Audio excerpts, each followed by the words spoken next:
जय हिंद। कैसे हैं आप सभी? आशा करता हूँ बहुत ही अच्छे होंगे। इस वीडियो में हम आपके लिए लेकर आए टॉप जी के जीएस के प्रश्न। ऐसे प्रश्न हैं जो बार बार एग्जाम में पूछते हैं, तो किसी भी एग्जाम की तैयारी कर रहे हैं, यह वीडियो आपके लिए बहुत ही महत्वपूर्ण है। यहाँ से आपको क्वेश्चन देखने को मिलेंगे। तो चलिए वीडियो की शुरुआत करते हैं। वीडियो के अंत में फीडबैक जरूर दीजिएगा और बताइए कितने क्वेश्चन आपके सही हैं। चलिए देखते हैं पहला क्वेश्चन क्या पूछा है आपसे। पहला क्वेश्चन जो पूछा है वह पूछा है भारतीय संविधान का कौन सा अनुच्छेद संसद में राष्ट्रपति के विशेष अभिभाषण से संबंधित है। आपसे पूछा कि भारतीय संविधान का कौन सा अनुच्छेद संसद में राष्ट्रपति के विशेष अभिभाषण से संबंधित है, बताइए। राइट आंसर क्या हो जाएगा? तो राइट आंसर जो हो जाएगा वो हो जाएगा ऑप्शन डी, अनुच्छेद 87। अनुच्छेद 87 इस प्रश्न का राइट आंसर हो जाएगा। अनुच्छेद 87 के अनुसार राष्ट्रपति संसद के प्रत्येक सत्र के प्रारंभ में और प्रत्येक आम चुनाव के बाद लोकसभा के प्रथम सत्र के प्रारंभ में संसद के दोनों सदनों को संबोधित करते हैं। इसे राष्ट्रपति का विशेष अभिभाषण कहा जाता है। बाकी विकल्पों की बात करें तो अनुच्छेद 79 जो है संसद की संरचना, जैसे राज्यसभा, लोकसभा, राज्यसभा से संबंधित है। अनुच्छेद 81 लोकसभा में सीटों का प्रावधान से संबंधित है। अनुच्छेद 85 संसद का सत्र बुलाना, स्थगित करना और भंग करना से संबंधित है। अब चलते हैं अगले प्रश्न की ओर, देखते हैं अगला प्रश्न क्या पूछा है आपसे। अगला प्रश्न जो पूछा है वह पूछा है भारत में बैंकिंग प्रणाली के संदर्भ में IFSC का पूरा रूप क्या है, बताइए। राइट आंसर क्या हो जाएगा? तो IFSC का पूरा जो नाम है वह Indian financial system code. Indian financial system code option B इस प्रश्न का राइट आंसर हो जाएगा। IFSC Indian financial system code एक 11 अंकों का अल्फा न्यूमेरिक कोड होता है। यह कोड भारतीय बैंकिंग प्रणाली में नेप, NEFT, RTGS, IMPS जैसे इलेक्ट्रॉनिक फंड ट्रांसफर में उपयोग होता है। कोड की संरचना जो होता है, पहले 4 अक्षर बैंक का नाम होता है, जैसे SBIN, state bank of India. 5वां अंक हमेशा 0 होगा जो आरक्षित है, और आखिरी 6 अंक शाखा का यूनिक कोड होगा। अब चलते हैं अगले प्रश्न की ओर, देखते हैं अगला प्रश्न क्या पूछा है आपसे। अगला प्रश्न जो पूछा है वह पूछा है निम्नलिखित में से कौन सा जल स्रोत ऑस्ट्रेलिया को न्यूजीलैंड से अलग करता है। आपसे पूछा है कि निम्नलिखित में से कौन सा जल स्रोत ऑस्ट्रेलिया को न्यूजीलैंड से अलग करता है, बताइए। राइट आंसर क्या हो जाएगा? राइट आंसर कमेंट बॉक्स में लिख दीजिए। राइट आंसर हो जाएगा ऑप्शन डी, तस्मान सागर। तस्मान सागर इस प्रश्न का राइट आंसर हो जाएगा। यह ऑस्ट्रेलिया और न्यूजीलैंड के बीच स्थित है। इसे अक्सर द ट्रांस तस्मान कहा जाता है क्योंकि यह दोनों देशों को अलग करता है। बाकी विकल्पों की बात करें तो बाल्टिक सागर जो है यूरोप में स्थित, स्वीडन, फिनलैंड, पोलैंड आदि के बीच। बेरिंग सागर रूस और अलास्का अमेरिका के बीच। लाल सागर अफ्रीका और अरब प्रायद्वीप के बीच। अब चलते हैं अगले प्रश्न की ओर, देखते हैं अगला प्रश्न क्या पूछा है आपसे। अगला प्रश्न जो पूछा है वह पूछा है निम्नलिखित में से राज्य और लोक नृत्य का इनमें से कौन सा युग्म गलत है। आपसे पूछा कि निम्नलिखित में से राज्य और लोक नृत्य का इनमें से कौन सा युग्म गलत है, बताइए। राइट आंसर क्या हो जाएगा? तो असम का बिहू सही है। छत्तीसगढ़ का डगला यह गलत हो जाएगा। डगला छत्तीसगढ़ का प्रमुख नृत्य नहीं है। यहाँ पांडवानी, नाउतराचा, पंथी आदि है, डगला मान्य नहीं है। तो ऑप्शन बी गलत हो जाएगा। गुजरात में गरबा सही है। उत्तराखंड का तपाली सही है।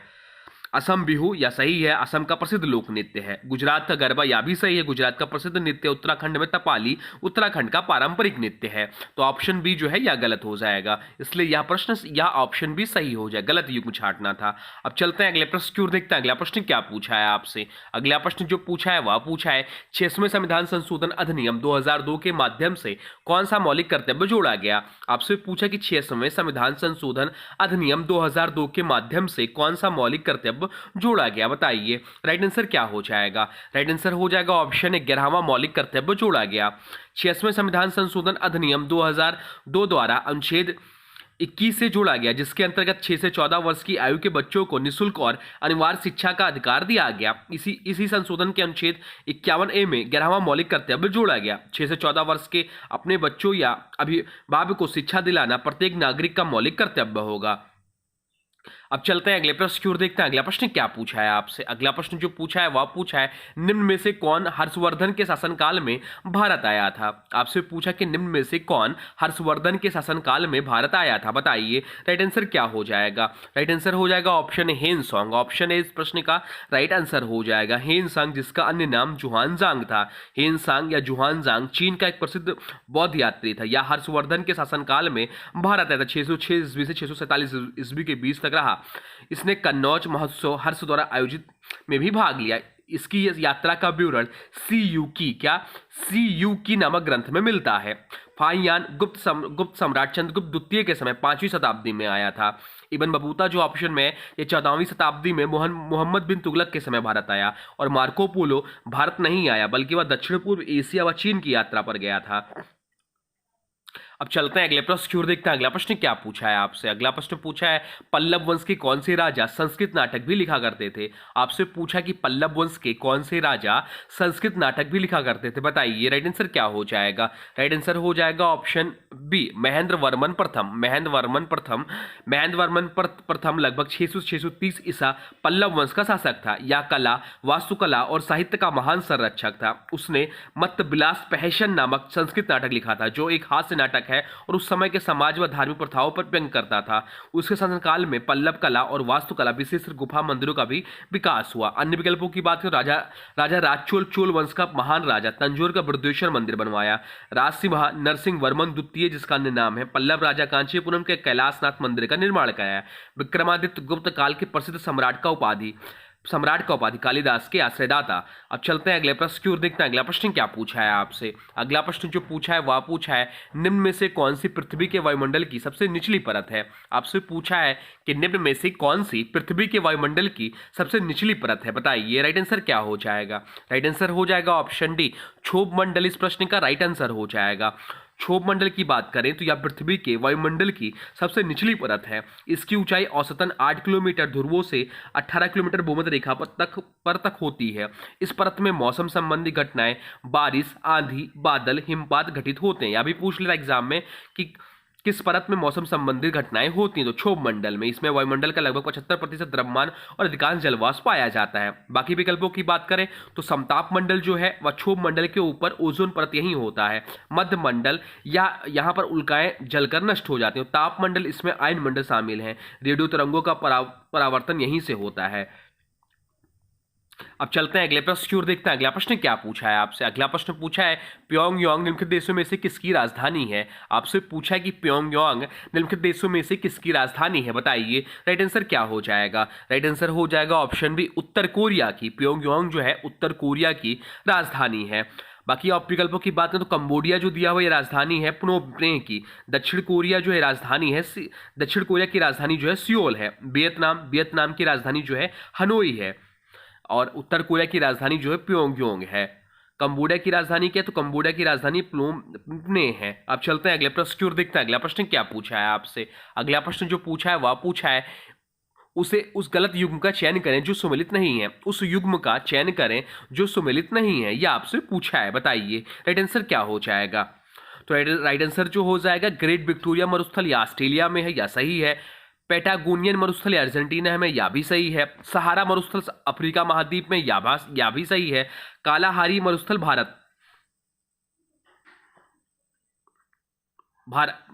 कालाहारी मरुस्थल भारत, या गलत हो जाए। कालाहारी मरुस्थल जो है भारत में नहीं है। कालाहारी मरुस्थल जो दक्षिण अफ्रीका में है। दक्षिण अफ्रीका में बोत्सवाना, नमीबिया और दक्षिण अफ्रीका में स्थित है, भारत में नहीं। तो ऑप्शन डी है जो गलत ऑप्शन है। तो इसलिए इस प्रश्न का राइट आंसर हो जाएगा ऑप्शन डी, गलत युग्म छांटना था, इसलिए ऑप्शन डी जो हो जाएगा वो सही हो जाएगा। ग्रेट विक्टोरिया मरुस्थल जो ऑस्ट्रेलिया में स्थित है। पैटागोनियन मरुस्थल अर्जेंटीना में स्थित है। सहारा मरुस्थल की बात करें तो अफ्रीका महाद्वीप में है और यह विश्व का सबसे बड़ा गर्म मरुस्थल है। कालाहारी मरुस्थल अभी हम लोग बात किए हैं, यह दक्षिण अफ्रीका में है। अब चलते हैं अगले प्रश्न की ओर, देखते हैं अगला प्रश्न क्या पूछा है आपसे। अगला प्रश्न जो पूछा है वह पूछा है निम्नलिखित में से किसका निर्माण सम्राट अकबर ने नहीं कराया था। आपसे पूछा है कि निम्नलिखित में से किसका निर्माण सम्राट अकबर ने नहीं कराया था, बताइए राइट आंसर क्या हो जाएगा। तो आगरा किला, इसका निर्माण सम्राट अकबर ने कराया था। फतेहपुर सीकरी, इसका भी निर्माण सम्राट अकबर ने ही कराया था। बुलंद दरवाजा, इसका भी निर्माण सम्राट अकबर ने कराया। दिल्ली की जामा मस्जिद, इसका निर्माण नहीं कराया था। जामा मस्जिद का निर्माण नहीं कराया था सम्राट अकबर ने। तो ऑप्शन डी इस प्रश्न का राइट आंसर हो जाएगा। आगरा किला अकबर ने 1565 ईस्वी में बनवाया था। फतेहपुर सीकरी अकबर की राजधानी थी, उसने इसका निर्माण कराया। बुलंद दरवाजा और अकबर ने गुजरात विजय के उपलक्ष्य में 1601 ईस्वी में बनवाया। दिल्ली की जामा मस्जिद, इसका निर्माण शाहजहां ने 1656 ईस्वी में करवाया था, इसलिए यह अकबर द्वारा नहीं बनवाई गई। अब चलते हैं अगले प्रश्न की ओर, देखते हैं अगला प्रश्न क्या पूछा है आपसे। अगला प्रश्न पूछा है देश और उसकी राजधानी का इनमें से कौन सा युग्म सुमेलित नहीं है। आपसे पूछा है कि देश और उसकी राजधानी का इनमें से कौन सा युग्म सुमेलित नहीं है, बताइए राइट आंसर क्या हो जाएगा। तो लीबिया की राजधानी त्रिपोली है, या एकदम सही है। बहामास की राजधानी नसाऊ है, या भी सही है। बेल्जियम की राजधानी ब्रुसेल्स है, या भी सही है। कजाकिस्तान की राजधानी ढाका दिया है, या गलत हो जाएगा। ऑप्शन डी जो हो जाएगा इस प्रश्न का राइट आंसर हो जाएगा, जो कि गलत है। ढाका जो राजधानी है वो बांग्लादेश की है। ढाका जो राजधानी है वो बांग्लादेश की है। कजाकिस्तान की राजधानी जो है अस्ताना है। अस्ताना कजाकिस्तान की राजधानी है। कजाकिस्तान की राजधानी अस्ताना है, जिसे पहले नूर सुल्तान भी कहा जाता, जबकि ढाका राजधानी है बांग्लादेश की। बाकी विकल्पों की बात करें तो लीबिया की राजधानी त्रिपोली है, बहामास की राजधानी नसाऊ है और बेल्जियम की राजधानी ब्रुसेल्स है। अब चलते हैं अगले प्रश्न की ओर, देखते हैं अगला प्रश्न क्या पूछा है आपसे। अगला प्रश्न जो पूछा है वह पूछा है भारत और चीन के बीच की सीमा रेखा का नाम क्या है। आपसे पूछा कि भारत और चीन के बीच की सीमा रेखा का नाम क्या है, बताइए राइट आंसर क्या हो जाएगा। राइट आंसर हो जाएगा ऑप्शन बी मैकमोहन रेखा। मैकमोहन रेखा इस प्रश्न का राइट आंसर हो जाएगा। भारत और चीन की सीमा रेखा को मैकमोहन रेखा कहा जाता है। इसे 1914 में शिमला समझौते के समय भारत, तिब्बत और चीन के बीच खींचा गया था। चीन इस रेखा को मान्यता नहीं देता और अरुणाचल प्रदेश को अपना हिस्सा बताता है। बाकी विकल्पों की बात करें 24वीं सीमांतर रेखा या भारत पाक युद्ध के समय संघर्ष विराम रेखा से संबंधित है। डूरंड रेखा या भारत अब पाकिस्तान और अफगानिस्तान की सीमा रेखा 1893 बनी। रेड क्लिफ रेखा या भारत और पाकिस्तान के बीच की सीमा रेखा है 1947 में सर सिरिल रेड क्लिफ ने खींची। अब चलते हैं अगले प्रश्न की ओर, देखते हैं अगला प्रश्न क्या पूछा है आपसे। अगला प्रश्न जो पूछा है वह पूछा है निम्नलिखित में से किसका चित्र 200 के भारतीय नोट पर मुद्रित है। आपसे पूछा है कि निम्नलिखित में से किसका चित्र 200 के भारतीय नोट पर मुद्रित है। चलिए बताइए राइट आंसर क्या हो जाएगा। राइट आंसर हो जाएगा ऑप्शन डी सांची का स्तूप। भारतीय रिजर्व बैंक आरबीआई ने 200 का नया नोट 2017 में जारी किया था। इसके पिछले हिस्से रिवर्स साइड पर सांची स्तूप मध्य प्रदेश की तस्वीर छपी हुई है। सांची स्तूप भारत की बौद्ध कला और धरोहर का एक महत्वपूर्ण प्रतीक है। अन्य विकल्पों की बात करें तो लाल किला या 500 के नए नोट पर इसका चित्र अंकित है। एलोरा की गुफाएं 20 रुपए के नोट पर इसका चित्र अंकित है और मंगलयान जो है या 2000 के नोट पर इसका चित्र अंकित है। अब चलते हैं अगले प्रश्न की ओर, देखते हैं अगला प्रश्न क्या पूछा है आपसे। अगला प्रश्न जो पूछा है वह पूछा है भारतीय संविधान में मौलिक कर्तव्यों को इनमें से किस समिति की सिफारिश में जोड़ा गया था। बताइए राइट आंसर क्या हो जाएगा। राइट आंसर हो जाएगा ऑप्शन बी सोलसिंग समिति की सिफारिश पर। भारत के संविधान में मौलिक कर्तव्यों को 42वें संविधान संशोधन अधिनियम 1976 के माध्यम से जोड़ा गया था। यह प्रावधान अनुच्छेद 51A के अंतर्गत डाला गया। इसका आधार सोलसिंग समिति की सिफारिशें थी। प्रारंभ में इनकी संख्या 10 थी, जिसके बाद में 66वें संविधान संशोधन 2002 द्वारा 11 कर दिया गया। अब चलते हैं अगले प्रश्न की ओर, देखते हैं अगला प्रश्न क्या पूछा है आपसे। अगला प्रश्न जो पूछा है वह पूछा है ओलंपिक खेलों के प्रतीक में छल्लों के 5 रंग लाल, नीला, हरा, पीला और कौन सा रंग है। तो ओलंपिक प्रतीक में 5 इंटरलॉकिंग छल्ले होते हैं। ये रंग है नीला, पीला, काला, हरा और लाल। तो राइट आंसर हो जाएगा ऑप्शन सी काला। काला इस प्रश्न का राइट आंसर हो जाएगा। ये रंग और सफेद पृष्ठभूमि मिलकर दुनिया के हर राष्ट्र के झंडे में उपस्थित रंगों का प्रतिनिधित्व करते हैं। इसका अर्थ है विश्व के सभी महाद्वीपों को आपसी मेल और एकता। पहला आधुनिक ओलंपिक खेल जो हुआ था वह 1896 में एथेंस ग्रीन्स में हुआ था। अब चलते हैं अगले प्रश्न की ओर, देखते हैं अगला प्रश्न क्या पूछा है आपसे। अगला प्रश्न पूछा है वर्ली चित्रकला भारत के किस राज्य की लोक चित्रकला है। आपसे पूछा है कि वर्ली चित्रकला जो है भारत के किस राज्य की लोक चित्रकला है। बताइए राइट आंसर क्या हो जाएगा। राइट आंसर हो जाएगा ऑप्शन डी महाराष्ट्र। महाराष्ट्र इस प्रश्न का राइट आंसर हो जाएगा। वर्ली चित्रकला महाराष्ट्र राज्य की आदिवासी लोक चित्रकला है। इसे मुख्य रूप से ठाणे और नासिक जिले के आदिवासी समुदाय द्वारा मनाया जाता है। इसमें गोबर, मिट्टी और चावल की घोल से चित्र बनाया जाता है। तो महाराष्ट्र का जो है वह वर्ली चित्रकला। बिहार का जो चित्रकला है वो मधुबनी चित्रकला है। कर्नाटक का मैसूर चित्रकला है। राजस्थान का फड़ चित्रकला और बूंदी कोटा शैली। मध्य प्रदेश का गोंड चित्रकला। गुजरात का पिथौरा चित्रकला। ये सभी प्रसिद्ध है। अब चलते हैं अगले प्रश्न की ओर, देखते हैं अगला प्रश्न क्या पूछा है आपसे। अगला प्रश्न पूछा है निम्नलिखित में से किसे तिब्बती नववर्ष के रूप में मनाया जाता है। आपसे पूछा कि निम्नलिखित में से किसे तिब्बती नववर्ष के रूप में मनाया जाता है। बताइए राइट आंसर क्या हो जाएगा। राइट आंसर हो जाएगा ऑप्शन बी लोसर। लोसर तिब्बतियों का नववर्ष उत्सव है। या मुख्य रूप से तिब्बत, लद्दाख, सिक्किम और अरुणाचल प्रदेश में मनाया जाता है। यह त्योहार सामान्यतः फरवरी मार्च के बीच मनाया जाता है। लोसर शब्द का अर्थ है लो मतलब वर्ष, सर मीन्स नया। इसमें धार्मिक अनुष्ठान, नृत्य और पारंपरिक व्यंजन प्रमुख होते हैं।